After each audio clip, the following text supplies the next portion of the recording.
Jadi Nabi itu diberikan keistimewaan bisa memberi syafaat. Jadi jalur sholat sunat, jalur ibadah sunnah itu jalur syafaat. Tapi kota jami dua-duana, ibadah wajib dengan ibadah sunnah, kita berharap dua. Ya kotanya apa mesin apa Allah Ta'ala ya syafaat Nabi Muhammad SAW. Makanya ibadah itu jangan kejar surga. Itu terlalu rendah. Apalagi kalau sholat karena bidadari, ya itu fatal itu. Masa sholatnya karena syahwat.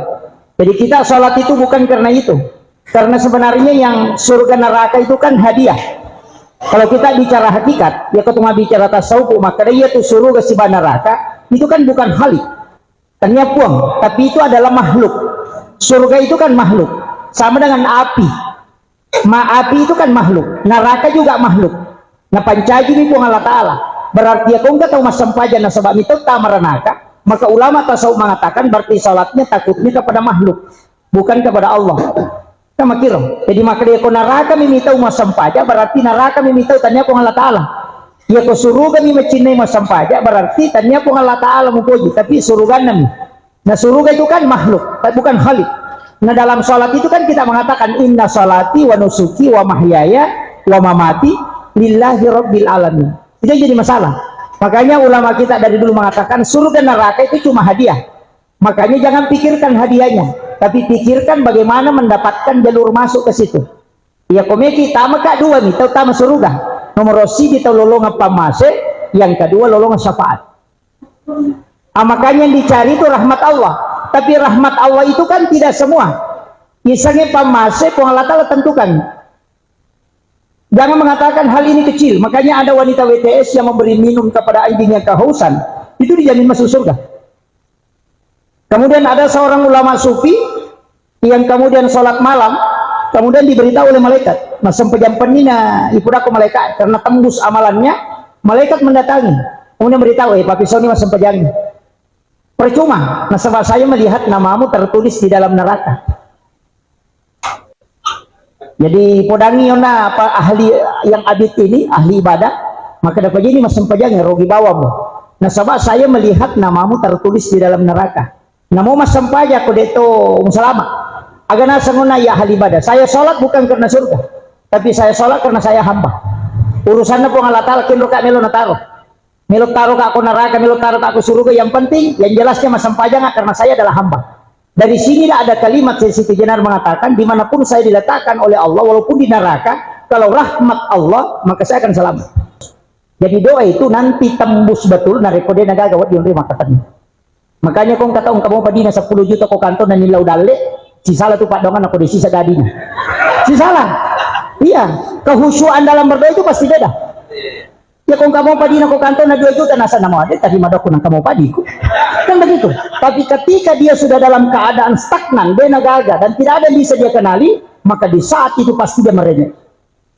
Kenapa orang yang teraniaya itu doanya mustajabah? Yang banyak orang salah paham bahwa orang yang teraniaya itu sebenarnya adalah orang yang dibenci oleh Allah atau Allah tidak memberikan nikmat. Justru kebalikannya kalau dalam tasawuf, orang yang dianiaya itu justru diberikan nikmat paling besar oleh Allah. Kenapa? Karena orang yang teraniaya itu diberikan tiket VIP, diterima doanya. Ini yang banyak orang tidak tahu. Jadi ya kau angkat tahu paujaki, nah paujani tahu, nah siriatini tahu, kemudian kita sudah teraniaya, sebenarnya itu adalah nikmat yang paling besar. Kenapa? Karena di saat itu doamu pasti tembus.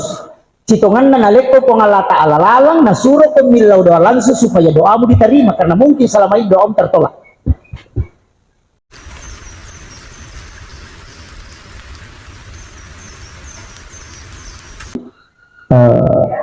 Allah Subhanahu wa Ta'ala itu bukan berarti ketika kita diberikan satu kelebihan itu bisa menjadi kelebihan, itu bisa saja menjadi istidraj.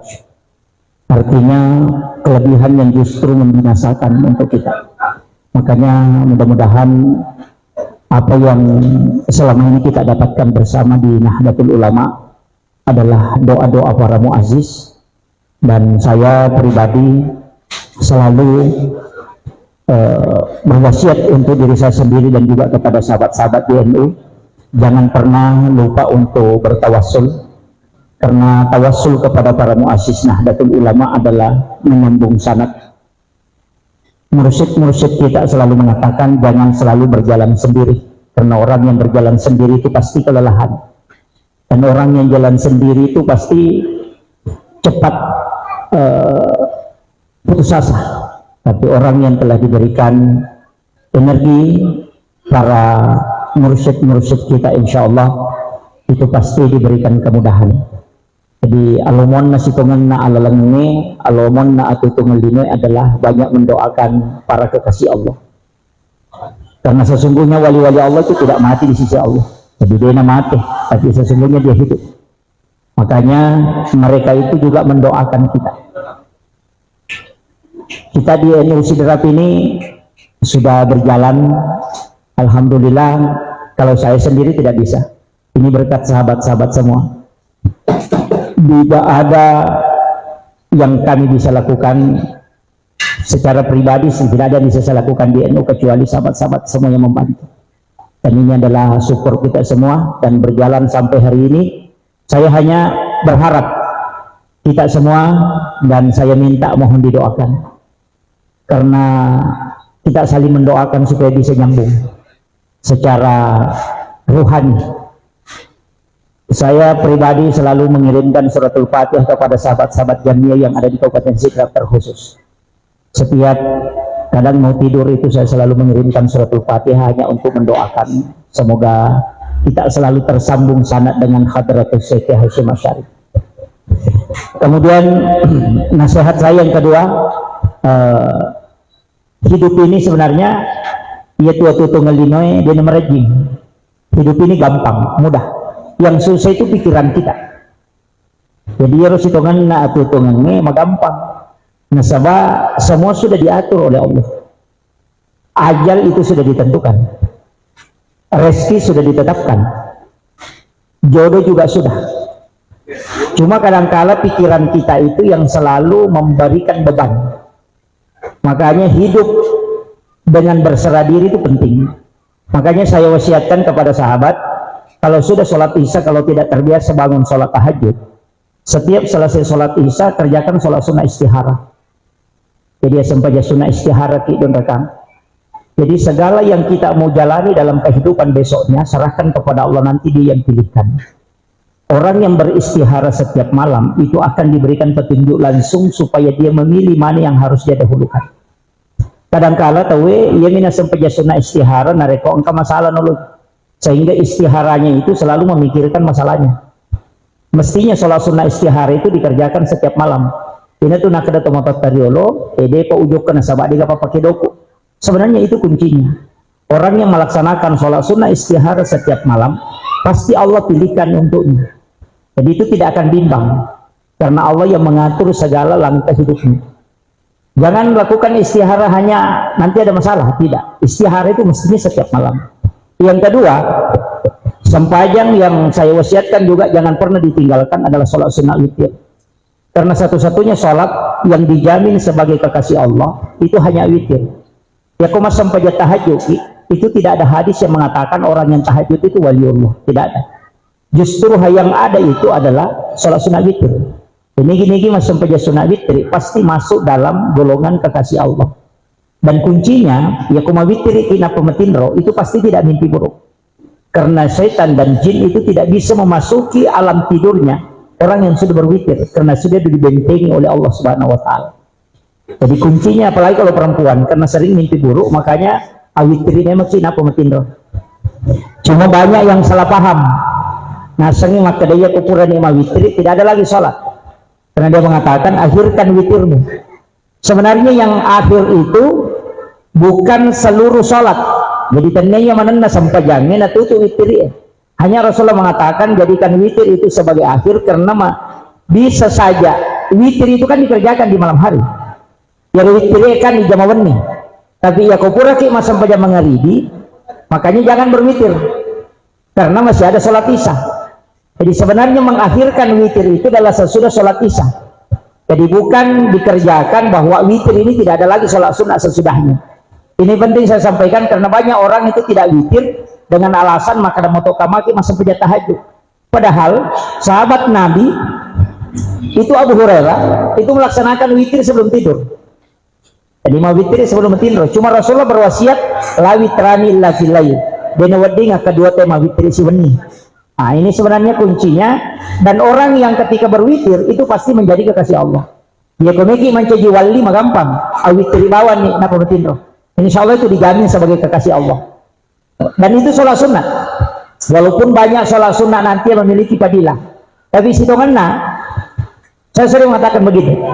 Jalur agama ini kan ada dua, jalur keselamatan. Nomor sini jalur pamase, nomor dua jalur syafaat. Nanti syafaat kan terbagi 7. Ada syafaat Al-Quran, ada syafaat anak perempuan, ada syafaat amal soleh, ada syafaat dari guru-guru mulia kita, para waliullah. Itu bisa memberi syafaat. Rasulullah kan memberi syafaat. Ada syafaat am, ada syafaat khusus.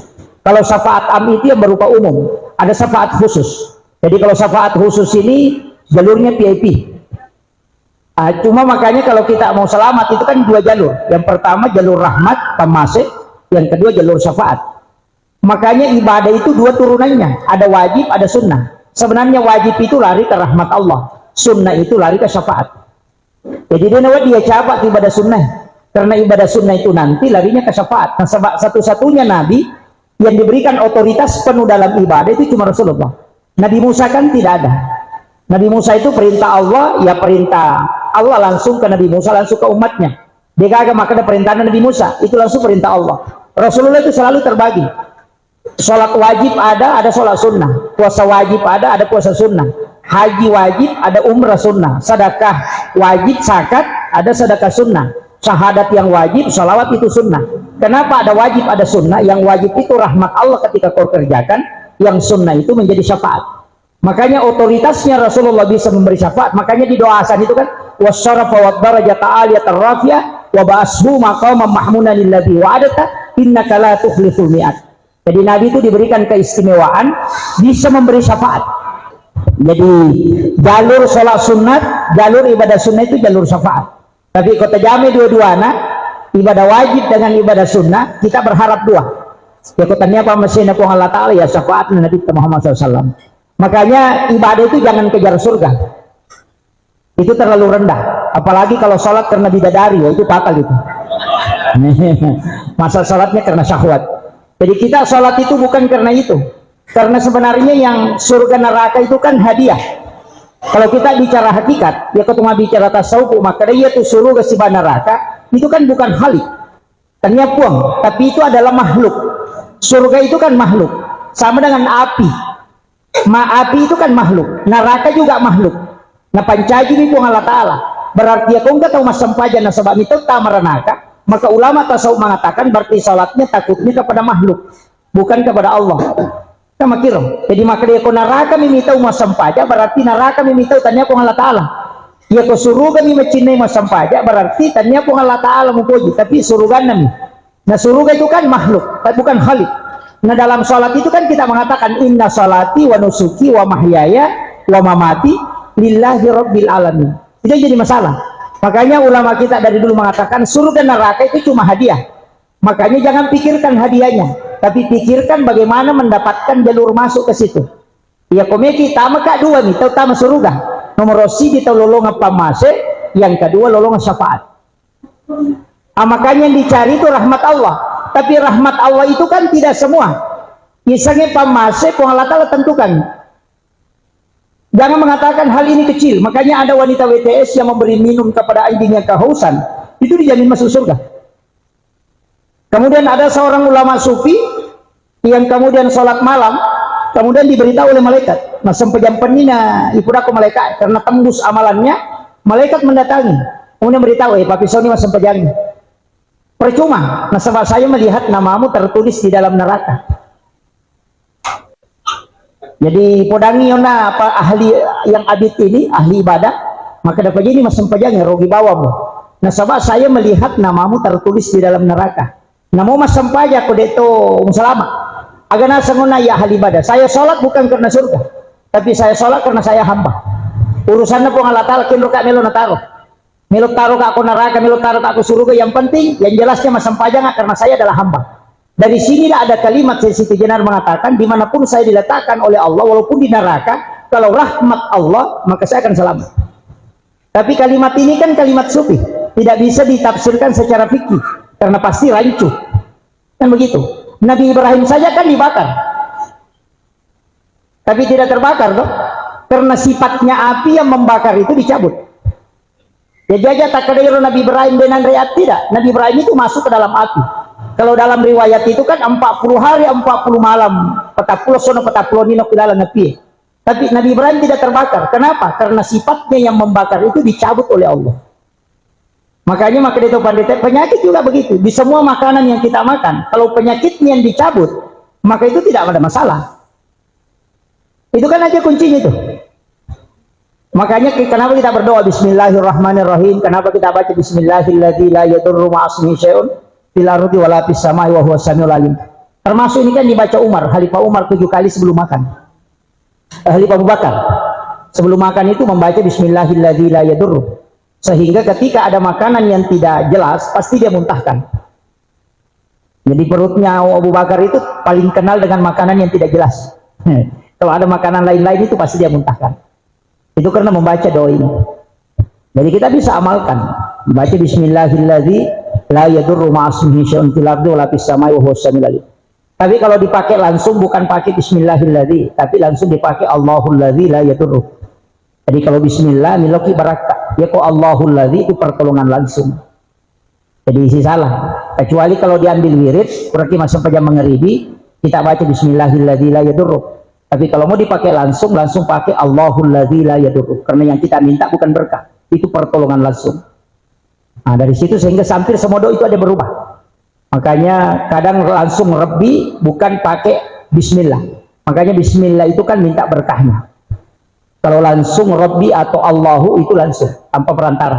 Jadi tidak menunggu lama. Makanya orang yang mau ceramah itu baca Rabbi syrah li sadri. Itu karena waktunya mepet.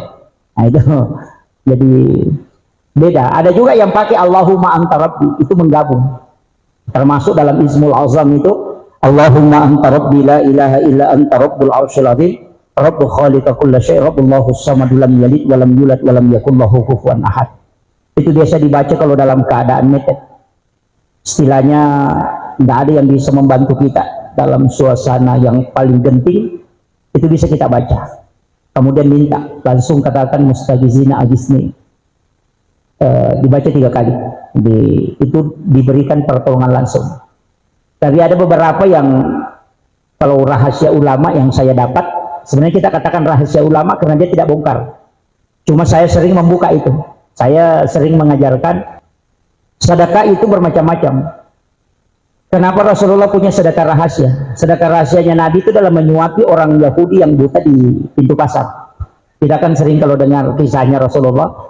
Karena Nabita itu amalan setiap harinya Nabita. Enggak tahu buta Yahudi yang tinggal di pintu pasar itu, di pintu masuk. Itu Nabi suapi setiap waktu makan. Tapi kami Yahudi ini tidak tahu bahwa yang menyuapi itu Rasulullah. Itu amal rahasia. Makanya inilah yang diambil para ulama sufi bahwa mestinya kita ini punya amal rahasia. Rahasia itu adalah kita sedekahi seseorang, orang itu tidak tahu bahwa kita sedekahi. Ini kan susah. Biasanya kalau ada orang miskin kita bantu. Kita tahu, oh ini saya bantu. Apalagi sekarang musim caleg, musim politik. Kadangkala menghadirkan anak yatim dijejer, baru kasih amplop, baru disorting toh. Dibagikan amplop, kemudian dipegang kepalanya, karena kalau dipegang kepalanya anak yatim itu berapa rambut yang kita pegang itu sekian sedekah, sekian juga keberkahan dan ampunan dosa. Makanya diusap kepalanya itu adalah salah satu sunnah Nabi. Tapi sekarang yang banyak bukan bersedekah ke fakir miskin, anak yatim, tapi pameran anak yatim. Ini kan jadi masalah. Kalau kita mau ambil yang paling tinggi, sedekah yang paling tinggi kaidahnya, kalau dalam ilmu hakikat, jangan pernah tahu, orang itu tidak tahu bahwa kita yang sedekahi. Kan bisa toh? Angka anak-anak maka pelakuran misalnya kayak di Masjid Agung, ada anak menghafal Al-Quran di sana, ada anak yatim piatu misalnya menghafal Al-Quran, atau ada anak fakir miskin. Kita cuma kasih tahu gurunya, carikan saya di situ fakir miskin. Bilang ini ada namanya ini, jangan kasih lihat fotonya, jangan kasih lihat saya fotonya, cukup namanya kasih tahu. Ada. Nanti kita bantu setiap bulan. Nanti kalau ketemu orang itu yang kita bantu, kita tidak tahu siapa dia, karena kita tidak pernah lihat mukanya yang kita bantu. Hanya kita dengar nama, bahkan bisa dengan tidak mengetahui namanya. Kenapa? Maka dia gerota. Ini ilmu rahasianya. Maka dia gerota. Ya kau kan apa sidak kamu? Demus yang makadani kamu sidak kai. Ya kau mulai kau susah, angkat atau bantu kau tumatu dia tumis yang makadani. Itu intinya. Ini ilmu yang dipakai ulama, makanya dia mengatakan kalau mau dibantu oleh para khadam-khadam, para malaikat itu, para jundullah, pasukan-pasukan Allah, yang kamu tidak tahu siapa dia, maka bersedekahlah tidak mengetahui siapa yang kau sedekahi. Itu kuncinya. Jadi, tapi itu agak berat karena kita seringnya mau tahu siapa orangnya. Nah, ini. Jadi salah satu amalan yang bisa kita, kan begini, ada amalan itu yang bisa dipakai tawassul. Tawassul itu adalah beribadah atau amalan yang bisa menembus sesuatu yang manusia, di akal manusia tidak mampu. Jadi ketiasang bertawassul dengan amal soleh, termasuk amal rahasia. Tapi merejing, termasuk kalau sedekah amal rahasia yang kedua itu yang dibolehkan ulama, tapi ini agak berat juga. Ya kau kata milau sumbangan, ya lebami goncingon rodi, oh itu susah juga. Itu susah. Ya kau kata milau sumbangan maka ada ketu di kokorotasa ente goncin. Silakan ambil. Nah, itu agak berat. Nah, sama kita kan selalu mapikir maka aku nalamanan, itu kan jadi masalah. Makanya guru mengatakan, selama kau menganggap bahwa itu dari kamu, pasti kau berat memberikan. Tapi aku makada aku boleh kupuang Allah Ta'ala dan akan kembali ke dia, maka kau tidak pernah berat. Dia mengambil analogi sederhana. Ya kau angkat tahu Pak, ya lihat dua kertas, satu uang 100.000 dan satu lembar kertas plastik, dikasih dia, napai podang, ambil itu. 2 minggu kemudian kita datang meminta. Kalau diminta uang 100 atau uang 50 yang kita kasih, pasti dia tidak mau kasih. Karena dia mengatakan ini milik saya, karena ada nilainya. Tapi coba minta kertas yang dikasih itu, pasti dia kasihkan. Karena dia mengatakan tidak ada nilainya. Kapan berat kita keluarkan rezeki ketika kita menganggap rezeki itu ada nilainya? Atau yang kedua, kita menganggap bahwa itu dari saya. Pasti berat. Tapi aku tanggai maka ada pengalaman. Makanya ulama kita mengatakan, niat yang paling ikhlas dalam bersedekah itu cuma satu. Ini dari Allah untuk dia kembali. Selesai. Begitu. Selama kau menilai itu tidak, pasti berat. Nah, tapi saya kasih tahu, bersedekahlah di saat Anda miskin. Jangan menunggu kaya. Karena kalau sedekah di waktu miskin itu tidak bisa mengalahkan sedekahmu di waktu engkau kaya. Orang miskin itu sedekah itu pasti besar nilainya. Karena Allah itu tidak melihat jumlah, tapi dia melihat persen. Jadi itu puang Allah Ta'ala persen minaita, karena jumlahnya. Dalam agama itu kan selalu hitung persen. Zakat itu kan 2,5, tidak pernah berubah. Orang yang punya uang 100 juta, zakatnya tetap 25%. 2,5 dari 100 juta kan 2,5 juta. Toh? Kalau 1 miliar, kan juga 2,5. Tidak naik menjadi 3%, tetap 2,5%. Orang yang punya uang 1 triliun, itu juga zakatnya 2,5%. Yang 100 juta 2,5, yang 1 miliar 2,5, yang 1 triliun juga 2,5. Makanya yang dihitung Allah itu cuma yang diminta 2,5%. Makanya kalau ada orang miskin punya uang 10.000, dia sedekahkan 5.000, berarti 50% hartanya dia sedekahkan. Padahal 5 rupiah. Tapi nilai di hadapan Allah itu 50%. Dia tidak melihat 5.000-nya. Dia mengatakan hamba aku memberikan hartanya kepada aku 50%. Makanya ya kong kata sogi me mature ya kong kadina si di miliar napa 50% nak beren, berarti 500 juta nak beren apa pada 5 sabu itu. Makanya sedekahlah di waktu miskin, karena Anda tidak akan mampu mengalahkan sedekah itu di atas ketika Anda kaya. Itu kuncinya. Kenapa didahulukan man lam yashkur qalilan falam yashkur katsiran. Siapa yang tidak bisa mensyukuri kalau yang sedikit, maka tidak juga kalau besar. Karena di saat kecil kau bisa bersedekah, pasti ringan kalau besar. Itu aja kuncinya. Makanya Allah itu kan begitu. Jadi jangan pernah kecewa. Makanya mazhab kita sekarang berdoa supaya miskin terus. Supaya nilai sedekahnya besar. Itu aja kuncinya. Ini ya. Jadi kalau mau selalu dapat nilai besar, itu miskin terus. Nah, makanya banyak ulama kita itu berdoa, kumpulkanlah kami bersama orang-orang yang sedikit.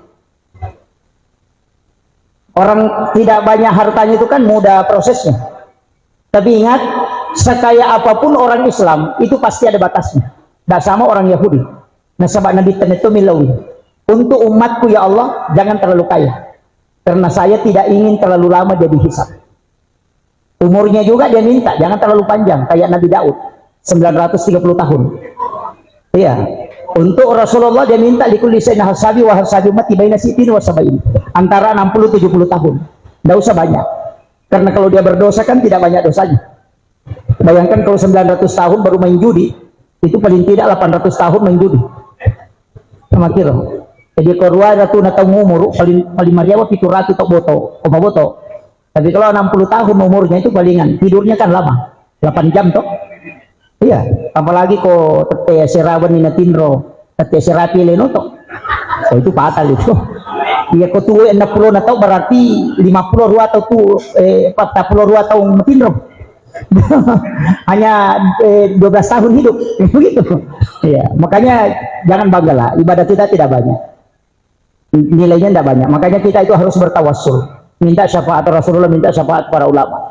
Jangan bangga dengan ibadah kita. Kita akan sholat paling 5 menit, itu pun tidak bisa fokus. Iya, 5 menit mas sempajan. Apa mak gosip kita ngajak kapan kerok kita? Iya, tidak bisa. Coba gitu. Masa ibadah yang 5 menit ini kemudian kita melakukan dosa banyak kan? Lain lagi di Facebook, lain lagi ini banyak masalah. Makanya kalau bukan syafaat baginda Rasulullah tidak bisa. Cuma untungnya kita di dalam Islam karena Nabi mengatakan karena umurnya umatku pendek lipat gandakan kebaikannya. Karena dalam dalil itu man ja'a bil hasanati falahu asyru salihah. Ya kupigau ku cidi DC kenapa kaji pengalatan 10. Tapi ya kau dosa maka Nabi kalau dia melakukan kesalahan cukup 1, nanti kau tulis ketika dia tidak bertobat. Tapi ketika dia bertobat, jadikan dia kebaikan. Karena Rasulullah mengatakan orang yang pernah berdosa kemudian bertobat itu sama dengan tidak ada dosanya. Itu hebatnya. Islam itu rahmat betul. Makanya kita di NU itu tidak pernah mengatakan masuk neraka, masuk neraka. Karena orang yang melakukan satu kebaikan dan melakukan satu dosa itu kan masih ada bonusnya 9. Nah, tapi jangan dijadikan dalil untuk korupsi ya, jangan. Itu jadi fatal gitu. Iya, itu kan masih ada 9 tuh. Kan satu kebaikan dikali 10. Satu dosa kan dicatat. Nah orang yang masuk surga itu kan gampang. Siapa yang berat timbangan kebaikannya dibanding dosanya, maka dia selamat. Kalau berat dosanya daripada kebaikannya, maka dia celaka. Kuncinya kan kalau kebaikan 10, kalau dosa kan 1. Itu aja kuncinya. Makanya kalau sudah melakukan satu kebaikan, kemudian melakukan satu dosa, kan masih ada bonus 9. Pasti masih lebih berat dong. Nah, dari situlah kenapa Nabi buka itu. Itu hebatnya Rasulullah. Dia sudah mengkunci semua itu. Makanya saya bilang kalau kita tidak masuk surga yang hadir di malam hari ini celaka betul kita. Iya, saya itu mengatakan surga itu mudah, tidak susah. Karena Nabi kan sudah buka jalurnya sampai dia jalan-jalan ke neraka. Itu kan dia sudah jalan-jalan ke neraka. Sampai neraka dia tanya. Nabi yang mengelabui neraka kan cuma Nabi Idris. Nabi yang hari ini sudah ada di surga.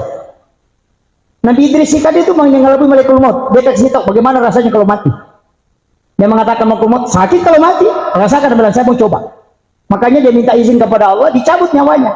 Baru dia bilang sudah dicabut, kalau begitu bawa saya ke neraka, saya mau lihat neraka. Terus jalan di neraka dia bilang, "Hai, saya tidak suka di sini, coba kasih keluar saya. Bawa saya ke surga." Sekalinya sampai di surga dia bilang, "Saya tidak mau keluar, saya di sini saja." Itu, tapi kan malaikat mengatakan, "Tidak bisa." Ini cucu, ya kami pertama surga, mesti boleh ke neraka, nah suasa boleh nasi bawah. Makanya Nabi yang menjemput Nabi itu salah satunya adalah Nabi Idris. Karena dia adalah kekasih Allah dan dia minta apa aja yang dikasih oleh Allah. Makanya kita ini sebenarnya di Nahdlatul Ulama begitu, rahmat Allah itu besar. Makanya saya bilang kalau tamak neraka mencilaka Tuhan. Cuma memang kunci-kunci ibadah harus kita tahu. Yang pertama selalu berbaik sangka. Aja itu 5 kedan calak itu jadi masalah. Makanya Allah itu dalam hadis qudsi mengatakan, "Kok kak pamadecen nataku mondo, kok kapan masak nataku mondo." Ya kena kapan ngasih dia taku madecen. Makanya guru tak Jadur Rahman Amudali almarhum al-Maghfurullah mengatakan ya komelo ko salama pigay ka pamadicin. Jadi komelo ko salama pigay ka pamadicin. Aja ni pigay ka pamaja, tiga sa kapamaja, ang katuto makarmelo jo kata pesilun tuto buti na sedeka dalik ko sila. Ito kan tugaga. Karena itu dia yakini. Nah saya sudah jangan kuye macilaka si tak mati, macilaka tahu itu. Kenapa? Karena keyakinan. Terbawa dengan keyakinannya. Makanya sugesti itu penting. Karena itu adalah doa. Karena itu yang paling tembus. Makanya kapan doa itu tembus? Narekode nagagawa di pigaw to kayak Nabi Musa to, waktunya ilalung. Maju ke depan laut. Soroi masa bu tentara. Nasa din dulu pakalay ko yewe. Apa nama sabu? Ya ko to maju tasi. Melo akan di pigaw. Niki soro din dulu mewo. Maju ki labu ki. Maka di saat itu dia berdoa itu tembus. Jadi doa itu nanti tembus betul narekode nagagawa di rumah katanya. Makanya kung kataong kamu padina 10 juta ko kanto na nilaw dali. Si salah tuh Pak Dongan aku desi sadadinya. Si salah. Iya, kehusuan dalam berdoa itu pasti beda. Ya kung kamu padi na ko kanto na 2 juta nasa na mo ade tadi madok ko nang kamu padi ko. Kan begitu. Tapi ketika dia sudah dalam keadaan stagnan, dia nagaga dan tidak ada yang bisa dia kenali, maka di saat itu pasti dia merengek. Kenapa orang yang teraniaya itu doanya mustajabah? Yang banyak orang salah paham bahwa orang yang teraniaya itu sebenarnya adalah orang yang dibenci oleh Allah atau Allah tidak memberikan nikmat. Justru kebalikannya kalau dalam tasawuf, orang yang dianiaya itu justru diberikan nikmat paling besar oleh Allah. Kenapa? Karena orang yang teraniaya itu diberikan tiket VIP, diterima doanya. Ini yang banyak orang tidak tahu. Jadi ya kau angkat tahu paujaki, nah paujani tahu, nah siriatini tahu, kemudian kita sudah teraniaya, sebenarnya itu adalah nikmat yang paling besar. Kenapa? Karena di saat itu doamu pasti tembus. Citongan na naleko pengala ta'ala lalang na suruh pemilau doa langsung supaya doamu diterima, karena mungkin selama ini doamu tertolak. Cuma yang kita jengkel sama orangnya, padahal mestinya berterima kasih. Karena gara-gara alena, nah tak buka pintunya lagi. Kan begitu kuncinya. Makanya dari situlah kenapa Nabi melarang kita membalas cacian orang. Ya kau kata caci maki, tidak usah diam saja. Karena sebenarnya itu adalah alamat bahwa doamu akan tembus sekali lagi. Makanya tidak akan jadi wali seorang ulama kecuali dia pernah dicaci maki. Itu kalau kunci ulama kita kalau dalam doa. Makanya ustaz-ustaz ini kalau dicaci maki tidak usah bersedih. Nabi saja yang punya mujizat didampingi para malaikat dicaci, apalagi kita. Tidak punya apa-apa toh. Kemudian jangan terlalu bangga. Kita ini jangan selalu minta fasilitas terbaik. Selalulah berharap bahwa kita ini bukan siapa-siapa. Ketika kita mengatakan saya ini, pasti kita akan sombong. Kapan kita tidak bisa sombong? Cuma satu, ketika kita mengatakan saya bukan siapa-siapa. Itu aja. Kalau kumama ada kini maka ada ketua ini, penasehat ini, pimpinan ini, itu sudah mulai. Kalau sudah membawa jabatan, pasti selalu mau dilayani. Tapi ketika Anda melepas semua, maka Anda akan mengatakan saya bukan siapa-siapa. Maka Anda akan menempatkan diri Anda pada tempat yang sesungguhnya. Orang sombong itu karena mengikutkan jabatannya dan mengikutkan keahliannya. Tapi ketika dia cabut semua, maka dia akan mengatakan saya bukan siapa-siapa. Ini aja kuncinya. Makanya pejabat kalau dapat jabatan, jangan pernah ikutkan jabatan. Selalu ikutkan bahwa saya bukan siapa-siapa. Itu kuncinya. Dan merendahlah supaya Allah mengangkat. Orang yang selalu merendahkan diri itu akan diangkat oleh Allah. Itu kuncinya. Kemudian yang terakhir, saya wasiatkan kita hidup ini disuruh mencari wa ma khalaqul jinna wal insa illa liya'budun. Aku tidak menciptakan bangsa jin dan manusia kecuali untuk menyembahku. Makanya segala perjalanan kita sebenarnya adalah untuk ibadah. Satu kuncinya saya sampaikan, jadilah seperti garam. Garam itu akan selalu dicari dimanapun. Orang masak sayur yang tidak ada garamnya itu tidak nikmat. Dan janganlah seperti lalat. Eken-eken kimonro ya tole yusir. Pokosita pokosiruka. Jadi orang tidak menginginkan kehadiran kita. Dan satu hal, janganlah menjadi wasit. Aja tante wasit Pak Golo berlari ke sini kemari hanya mencari kesalahan orang. Iya. Wasit sepak bola kan begitu, keliling lapangan hanya mencari kesalahan. Jadi jangan Anda hidup di dunia ini ke sini kemari hanya mencari kesalahan orang. Karena Anda tidak akan habis hanya mencari kesalahan.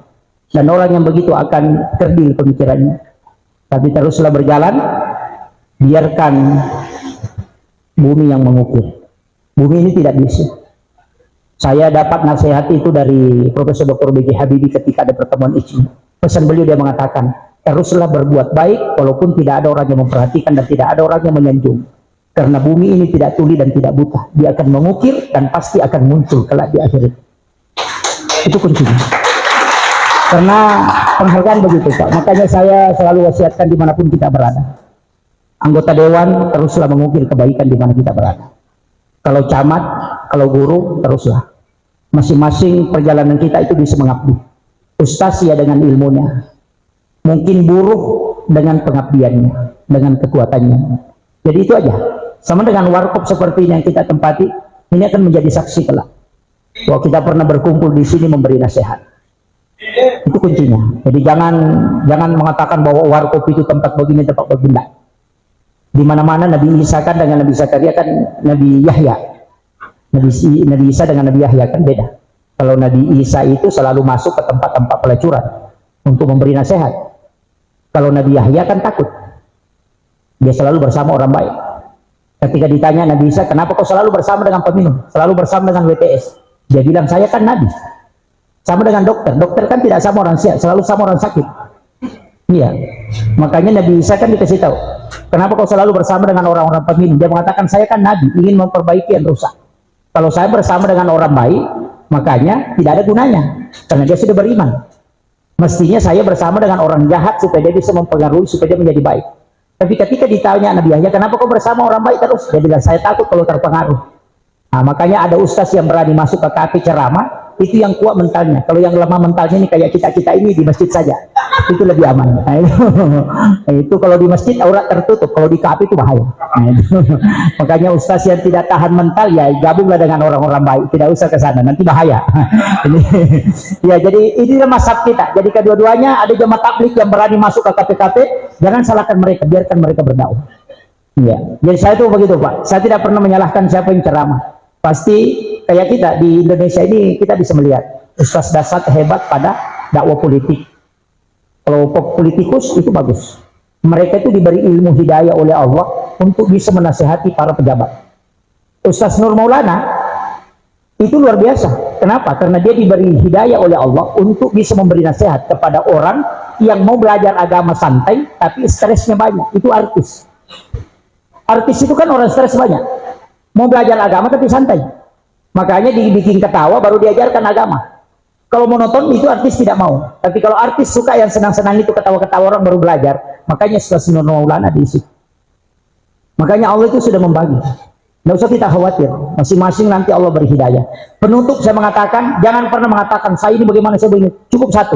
Di mana Allah menempatkan engkau ketika kau berjalan di atas kebaikan atau sudah melakukan kebaikan, berarti begitulah Allah menilai kamu. Itu kunci.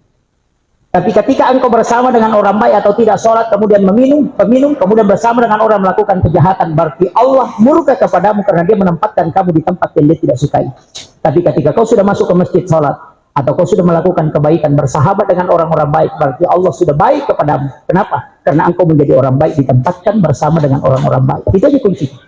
Jadi tidak usah khawatir bahwa hidup ini susah. Nah, saya kira ini nasihat saya dan nasihat untuk pribadi. Terima kasih untuk semua sahabat-sahabat. Saya mohon maaf karena sudah menyita waktu sampai larut malam. Mungkin ada yang besok mau sekolah apa. Ya, terima kasih terkhusus kepada Sohibul Baik. Terima kasih luar biasa. Sudah lengkap semua alatnya. Semoga nanti kalau bisa bersilaturahmi kembali di tempat ini. Ini saya minta kita tutup dengan membaca suratul Fatihah.